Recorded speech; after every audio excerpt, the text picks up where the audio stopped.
Welcome to the latest edition of our Seafood News Weekly video, brought to you by the Seafood Innovation Expo, taking place at the Mazatlan International Center in Mexico from September 6th to the 7th.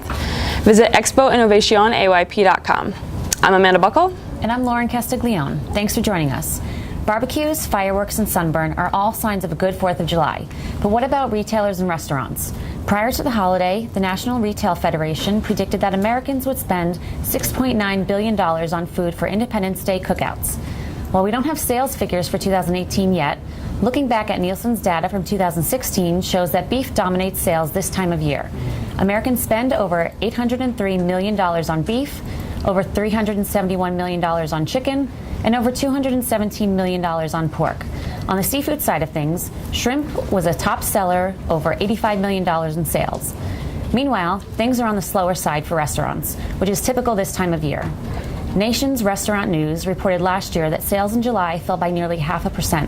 Thanks, Lauren. I'll tell you another thing that fell over 4th of July, my motivation to work the rest of the week. In other news, China has reduced tariffs on 250 seafood products imported into the domestic market as of July 1st. The average tariff cut was 50% from an average rate across products of 15.7% to 6.9%. This is the fifth round of Chinese tariff cuts on a range of products. Norway's fisheries minister cheered the move, saying that it was a firm signal that China wanted to increase trade with the outside world. However, disaster is unfolding for the U.S. seafood industry due to our government initiating a trade war with China.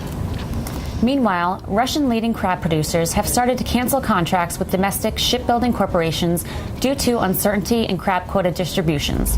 That uncertainty is mainly due to the recent decision of the new curator of the agro-industrial complex and the fishery and Russian government to support the idea of distribution of crab quotas through auctions instead of the currently used historical principles.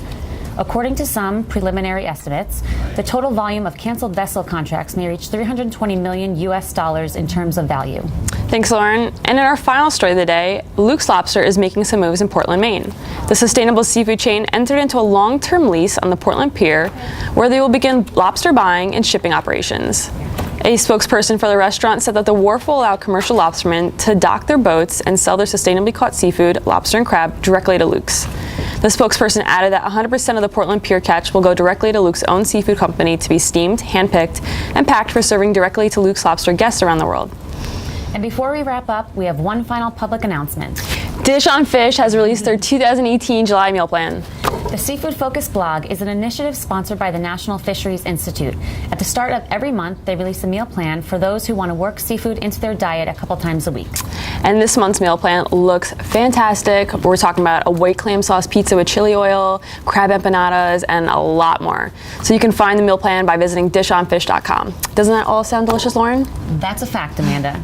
And that wraps up our news for the week. Be sure to head over to seafoodnews.com or visit the Seafood tab in Comtel for a comprehensive look at the latest market and industry news. And don't forget to listen to a new episode of the Seafood News podcast, released on SoundCloud and iTunes every Monday. Thanks for watching, and you be well.